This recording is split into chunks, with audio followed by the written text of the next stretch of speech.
नमस्कार दोस्तों, स्वागत है आपका द न्यूज लॉन्चर के इस यूट्यूब मंच पर। दोस्तों, कोई मुख्यमंत्री जो सत्ता के शीर्ष पर काबिज होता है, पूरे राज्य की नकेल उसके हाथ में होती है, राज्य का पूरा प्रशासन उसके द्वारा नियंत्रित किया जाता है, वो मुख्यमंत्री यदि विधानसभा के अंदर इस बात को स्वीकार करे कि गांव के स्कूलों में संसाधन ही नहीं है, तो क्या उस मुख्यमंत्री को सत्ता में बने रहने का कोई नैतिक अधिकार है? 8 साल सत्ता में होना, तब इस बात को स्वीकार करना कि गांव के स्कूलों में संसाधन ही नहीं है, इसको किस रूप में लिया जाए? भारत का संविधान भी 5 सालों में ही जनता के बीच दोबारा जाने की अनुमति देता है। अमेरिका का संविधान 4 सालों में ही दोबारा जाने की अनुमति देता है। लेकिन 8 सालों तक सत्ता सुख भोगने के बाद सदन के पटल पर यह बात कहना कि गांव के स्कूलों में संसाधन ही नहीं है, यह सत्ता का सबसे बड़ा फेल्योर है। असफलता का सबसे बड़ा सार्वजनिक स्वीकारोक्ति इसे माना जाना चाहिए। लेकिन सवाल है कि यह मुख्यमंत्री महोदय कौन है जिन्होंने इतनी साफगोई से यह बात सदन के पटल पर कह दी, जिसके लिए वो बधाई के पात्र तो हैं, लेकिन इसके बावजूद उनकी पार्टी, उनके विधायक दल के लोग उन्हें पद पर बनाए हुए हैं। यह थोड़ा हास्यास्पद है। पहले जरा उन मुख्यमंत्री जी को देख लीजिए, उनका बयान आप देख लीजिए। अपने बच्चों को भेजेंगे इंग्लिश पब्लिक स्कूल में और दूसरों के बच्चों को बोलेंगे कि एक गांव के उस विद्यालय में पढ़े जहां संसाधन भी नहीं है। देखा आपने, यह मुख्यमंत्री है योगी आदित्यनाथ। 2017 के मार्च महीने में उत्तर प्रदेश की सत्ता पर काबिज हुए थे और आज 2025 का फरवरी महीना चल रहा है। यानी कुल जमा आप देखें तो 95 महीने इन्हें हो गए सत्ता में आए हुए। 60 महीने का जनादेश एक बार मिलता है किसी भी विधानसभा या किसी भी लोकसभा को, जिसमें मुख्यमंत्री या सत्ता अपनी काम करती है जब तक उसे सदन का विश्वास हासिल होता है। लेकिन 60 महीना, उसके बाद का 35 महीना, 8 साल में केवल 1 महीना कम, यही इनका अब तक का कार्यकाल है। लेकिन सदन में क्या कह रहे थे कि लोग अपने बच्चों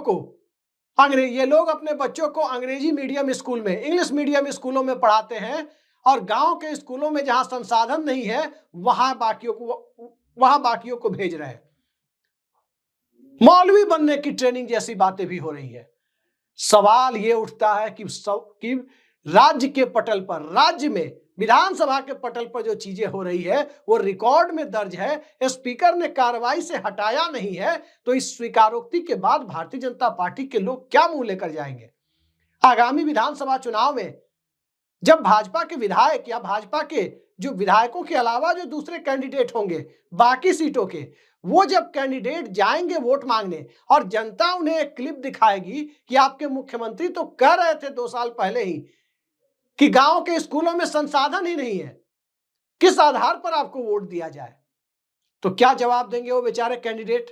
वैसे भी भारतीय जनता पार्टी में क्या सांसद, क्या विधायक, किनकी क्या अहमियत बची है ये आप सभी जानते हैं। एक पुलिस कप्तान, एक बीडीओ, एक सीओ भाजपा के सांसदों और विधायकों की भाजपा शासित राज्यों में भी नहीं सुनते, ऐसी खबरें आए दिन चलती रहती है। तो आप अंदाजा लगा सकते हैं कि शिक्षा विभाग क्या मुख्यमंत्री के क्लच से बाहर चला गया है?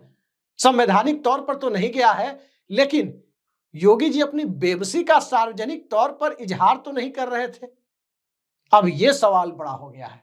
सत्ता कई बार समझौते करती है, लेकिन यह मुद्दा तो समझौतों का भी नहीं है।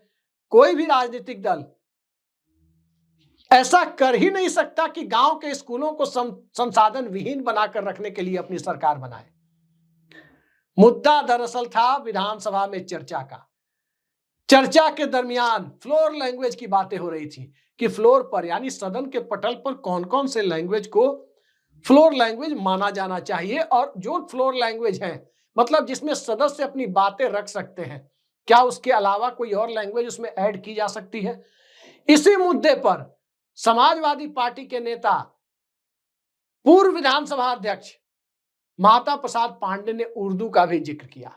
अब यह सुनना था कि मुख्यमंत्री और सदन के नेता, गोरखपुर के विधायक योगी आदित्यनाथ को यह बात अजीब सी लगी कि आखिर उर्दू की बात क्यों कर दी फ्लोर लैंग्वेज के मामले में, और उसी में बोलते बोलते वे बोल गए कि समाजवादियों का चरित्र इतना दोहरा है कि अपने बच्चों को तो इंग्लिश मीडियम स्कूल में पढ़ाते हैं, लेकिन दूसरे के बच्चों को चाहते हैं कि संसाधन वहीं स्कूलों में, गांव के संसाधन वहीं स्कूलों में पढ़ने जाएं और मौलवी बने।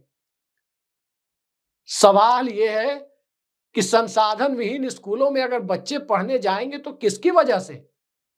2017 के पहले की अखिलेश यादव की सरकार, 2012 के पहले की मायावती की सरकार, इस वजह से तो जाएंगे नहीं।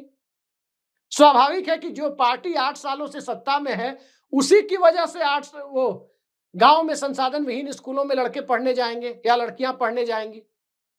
ये एक पक्ष है। दूसरा पक्ष उर्दू को लेकर कि उर्दू को फ्लोर लैंग्वेज का दर्जा दिया जाए या नहीं दिया जाए, या उर्दू फ्लोर लैंग्वेज होनी चाहिए या नहीं होनी चाहिए, उस मुद्दे को मौलवियों से और मुल्ला बनाने से जोड़ने की क्या जरूरत है? उर्दू ना तो कोई विदेशी भाषा है, उर्दू ना तो भारत में कहीं से थोपी गई भाषा है। उर्दू और हिंदी का विकास भारत की सरजमीन पर हुआ है।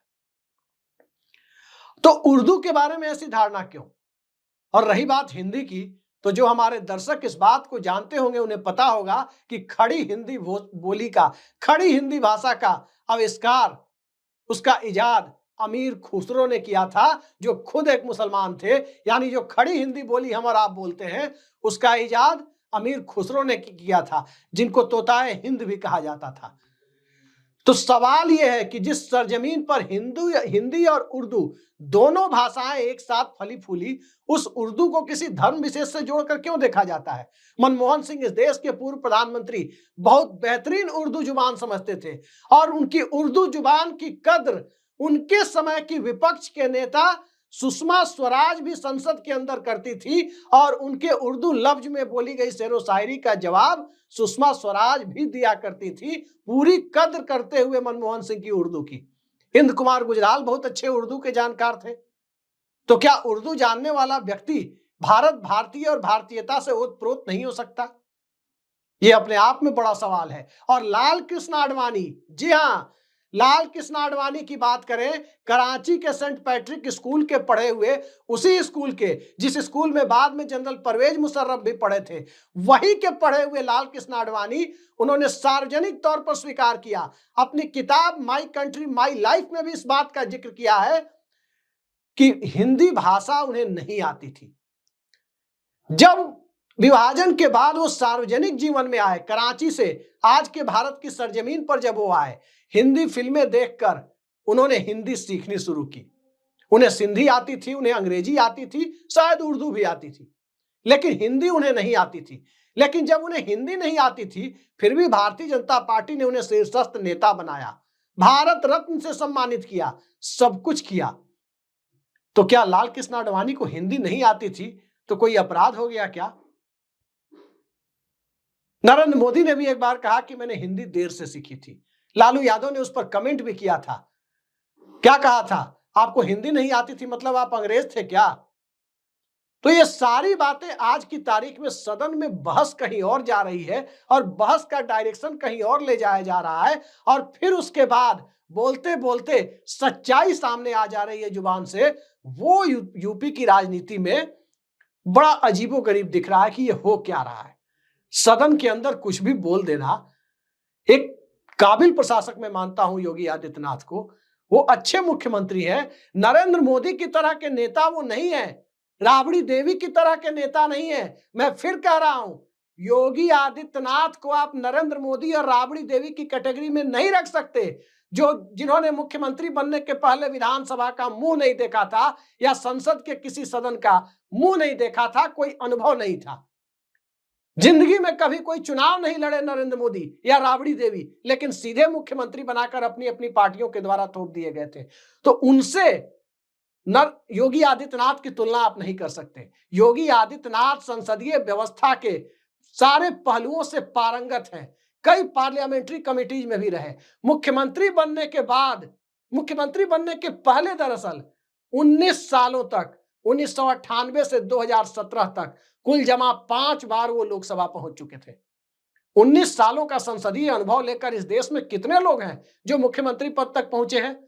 मुझे नहीं लगता कि 19 साल पार्लियामेंट में बिताकर कोई और नेता यदि किसी की जानकारी में हो दर्शकों की तो जरूर बताएं कि 19 साल संसद में बिताकर एक समृद्ध अनुभवों के साथ कोई नेता राज्य का प्रशासन संभाले और 8 साल बाद राज्य में स्थिति ये हो कि गांव में स्कूलों में संसाधन ही नहीं हो।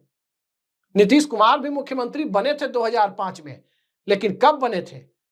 पहली बार जब 2000 में बने थे तो कब बने थे? उनके पास केवल 10 साढ़े 10 सालों का संसदीय अनुभव था जब मार्च 2000 में पहली बार वो मुख्यमंत्री बने थे 7 दिनों के लिए।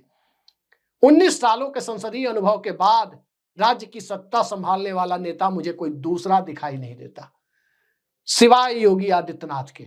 लेकिन उनके अंदर, उनके राज्य में सार्वजनिक शिक्षा, सार्वजनिक स्वास्थ्य, इन सब की स्थिति को लेकर विपक्ष बड़ा सवाल उठाए तो बात समझ में आती कि विपक्ष है इसलिए सवाल उठा रहा है। लेकिन मुख्यमंत्री खुद ही सवाल उठा दे रहे हैं, बोलते बोलते इस स्वीकारोक्ति, इस सच्चाई को स्वीकार कर ले रहे हैं कि गांव के स्कूलों में संसाधन नहीं है। अब उत्तर प्रदेश जो संसाधन के अभाव में जूझ रहा है, काऊ बेल्ट कहते हैं यूपी और बिहार को, 1991 के बाद की आर्थिक नीतियों के साथ तालमेल बिठाकर नहीं चल सकने वाले राज्यों में इन दोनों राज्यों की गिनती होती है। लेकिन शिक्षा के मामले में, मेधा के मामले में इस राज्य के स्टूडेंट कहीं किसी से कम नहीं होते। अभाव के बावजूद आप कहीं भी देखिए अच्छा करते हुए नजर आते हैं। लेकिन 8 साल सत्ता में रहने के बावजूद गांव में संसाधन विहीन स्कूलों का होना और संसाधन विहीन स्कूलों का होने की बात का मुख्यमंत्री के द्वारा सदन के पटल पर कहे जाना, इसके बाद की परिस्थितियों में क्या जनता सिर्फ शमशान कब्रिस्तान, हिंदू मुसलमान, गाय गोबर और इसके अलावा भारत खोदो अभियान, मस्जिद के नीचे मंदिर ढूंढो, फिर जाकर कहीं शिवलिंग ढूंढने का काम करो, क्या इसी नाम पर वोट देती रहेगी? क्या इसी सिस्टम के नाम पर राज्य की जनता वोट देती रहेगी? ये एक बड़ा सवाल है और इस सवाल के इर्द गिर्द ही कि मुख्यमंत्री की सार्वजनिक स्वीकारोक्ति को उत्तर प्रदेश का 24 करोड़ आवाम किस प्रकार से लेता है, ये अपने आप में एक लिटमस टेस्ट है कि क्या कार्ल मार्क्स ने जो बात कही थी कि धर्म अफीम है, वाकई वो अफीम उत्तर प्रदेश के वोटर के ऊपर इतनी चढ़ चुकी है कि मुख्यमंत्री की सार्वजनिक स्वीकारोक्ति इस गांव के स्कूल संसाधन विहीन है, बावजूद इसके वो उत्तर प्रदेश के मुख्यमंत्री की सत्ता को कहीं ना कहीं सवाल पूछने के अपने लोकतांत्रिक अधिकार से पीछे हटाते हुए नजर आती है। या जनता वाकई सवाल पूछती है उन विधायकों से जिन विधायकों के दल के नेता के रूप में वो मुख्यमंत्री है। ये आगामी कुछ महीनों में आपको दिखेगा कि गांव गांव में क्या वाकई सवालों से दो चार होना पड़ रहा है योगी जी को मुख्यमंत्री बनाने वाले विधायकों को। देखते जाइए। योगी जी का मैं प्रशंसक हूं इस मामले में, कम से कम। वैसे बतौर पत्रकार मैं किसी नेता का प्रशंसक नहीं हूं, लेकिन इस मामले में योगी जी का प्रशंसक और मुरीद मैं जरूर बन गया हूं जब उन्होंने विधानसभा के अंदर ये सार्वजनिक तौर पर स्वीकार किया कि गांव के स्कूलों में संसाधन नहीं है, संसाधन विहीन है। तो संसाधन नहीं है गांव के स्कूलों में, उसके बाद मुख्यमंत्री जी क्या पद पर बने रहने का नैतिक अधिकार रखते हैं? मोरल ग्राउंड है मुख्यमंत्री पद पर बने रहने का आपका? अब हो सकता है कि कल को जवाब आ जाए कि क्रिकेट ग्राउंड होता है, फुटबॉल ग्राउंड होता है, टेनिस ग्राउंड होता है, मोरल ग्राउंड क्या होता है? चलिए, मोरल ग्राउंड पर ही इस वीडियो में आपको हम यही छोड़े जाते हैं। आज के लिए इतना ही। नमस्कार।